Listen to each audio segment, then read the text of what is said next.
शाम के 5 बज रहे थे।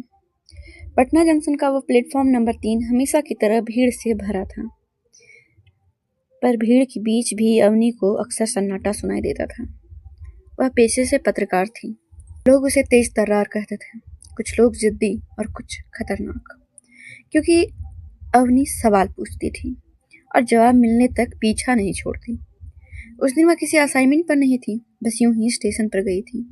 शायद इसलिए कि स्टेशन उसे इंसानों से चेहरे पढ़ने का शौक देता था। इसी भीड़ में उसकी नजर एक आदमी पर अटक गई। करीब 30 साल का होगा, सफेद सादा शर्ट, हाथ में पुरानी डायरी और आंखें जैसे किसी खास ट्रेन का नहीं, किसी खास इंसान का इंतजार कर रहा हो। अवनी ने आदतन उसे पढ़ना शुरू किया। वह हर 3 मिनट में घड़ी देख रहा था, लेकिन बेचैनी वाली घड़ी नहीं, जैसे वह समय नोट कर रहा हो। फिर उसने जेब से फोन निकाला, किसी को कॉल लगाया, 2 सेकंड बाद काट दिया, जानबूझकर। अवनी की पत्रकार वाली प्रवृत्ति जाग गई। ये इंतजार सामान्य नहीं था। तभी अनाउंसमेंट हुआ, गाड़ी संख्या 12303 प्लेटफॉर्म नंबर 3 पर आ रही है। आदमी की आंखें चमकी, लेकिन ट्रेन रुकने के बाद भी वह किसी के पास नहीं गया, बल्कि धीरे से मुड़ा और सीधे अवनी की ओर बढ़ा। तुम आ ही गई, उसने शांत स्वर में कहा। अवनी का चेहरा जैसा सख्त हो गया। आप गलतफहमी में हैं। वह हल्का सा मुस्कुराया। गलतफहमी 4 साल पहले हुई थी अवनी, आज तो बस याद दिलाने आया हूँ। अवनी की भीतर कुछ हिला। 4 साल पहले? 2018, वह साल जब उसने एक खबर दबा दी थी। आप कौन हैं?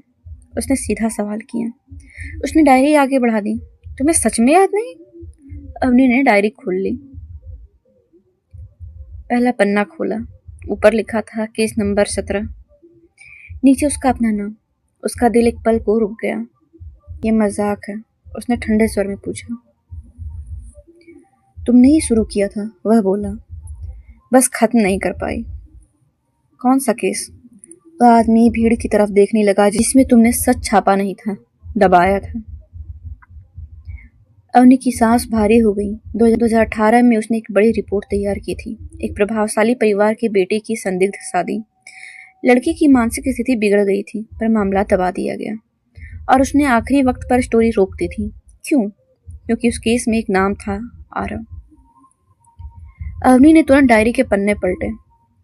हर पन्ने पर केस नोट्स थे, तारीखें, ऑब्जर्वेशन, मनोवैज्ञानिक विश्लेषण, जैसे कोई जांच कर रहा हो। लेकिन सबसे चौंकाने वाली बात, लिखावट उसकी थी, पर उसे याद नहीं कि उसने ये कब लिखा। ये सब तुमने लिखा है, बस छापा नहीं।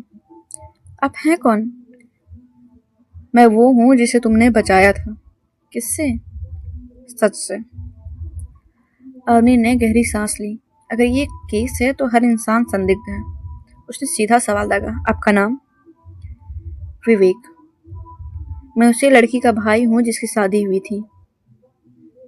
वो लड़की अब मानसिक अस्पताल में है और उसकी फाइल में तुम्हारा नाम है। मेरा? तुमने उससे इंटरव्यू लिया था, उसने तुम्हें सब बताया था। अवनी के दिमाग में जैसे धुंध तैर गई। इंटरव्यू याद आया, पर उसके बाद खालीपन, जैसे किसी ने यादों से एक हिस्सा काट दिया हो। अगर तुम सच में कुछ याद करना चाहती हो तो उस लड़की से मिलो। कहाँ? राजेंद्र मानसिक स्वास्थ्य संस्थान। अवनी ने तुरंत जवाब दिया। अगर ये सच है तो अपने 4 साल इंतजार क्यों किया? विवेक ने उसे ध्यान से देखा। क्योंकि 4 साल पहले तुम अकेली थी, आज तुम तैयार हो। किसके लिए? वह झुका, धीरे से बोला, सच का सामना करने के लिए, और ये जानने के लिए कि तुमने स्टोरी रोकी क्यों थी। क्योंकि किसी ने तुम्हें रोका था या तुमने खुद को? इतना कहकर वह भीड़ में खो गया। अवनी वहीं खड़ी रह गई, डायरी हाथ में, दिमाग में सवाल। अगर उसने स्टोरी दबाई तो क्या वह डर गई थी, या क्या उसका खुद का रिश्ता उस परिवार से था?